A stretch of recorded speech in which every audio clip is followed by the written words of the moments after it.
A Little Incident by Lucian. 6 years have gone by, as so many weeks, since I came to the capital from the village. During all that time, there have occurred many of those events known as affairs of state, a great number of which I have seen or heard about. My heart does not seem to be been in a list affected by any of them, and recollection now only tends to increase my ill temper and cause me to like people less and less, as the day wears on. But one little incident alone is deep with meaning to me, and I am unable to forget even now. It was a winter day in the 6th year of the Republic, and a strong northerly wind blew furiously. To make a living, I had to wake up early, and on the way to my duties, I encountered scarcely anyone. After much difficulty, I finally succeeded in hiring a rickshaw. I told the puller to take me to the south. For a while, the wind moderated its fury, and its wake the streets were left clean of the loose dust. The puller ran quickly. Just as we approached the south gate, somebody ran in front of us, got entangled into the rickshaw, and tumbled to the ground. It was a woman with streaks of white hair, and she wore ragged clothes.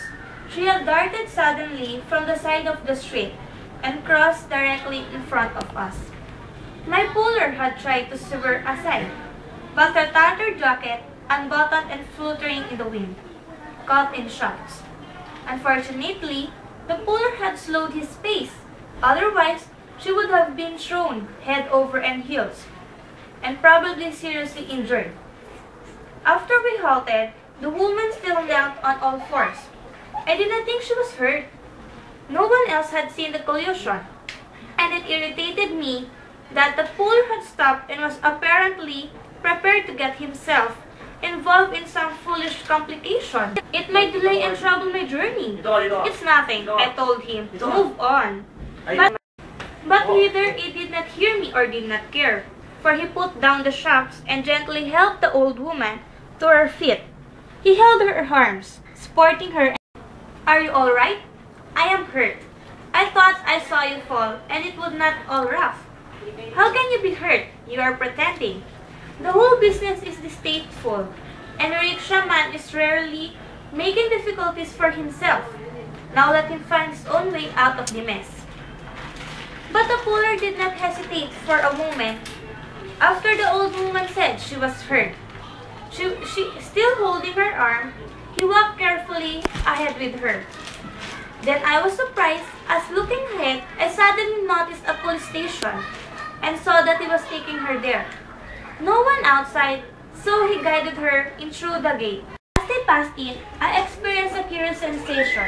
I don't know why, but at that moment, it suddenly seemed to me that his dust-covered figure loomed enormous, and as he walked further, he continued to grow, until finally I had to lift my head to follow him. At the same time, I felt a bodily pressure all over me, which came from his direction. It seemed almost to push out from me all the littleness that hid under my four-lined gown.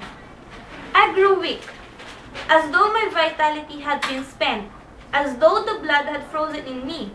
I sat motionless, stunned and thoughtless, until I saw an officer emerge from the station. Then I got down from the rickshaw. As he get another rickshaw, he advised. This man can't pull you anymore.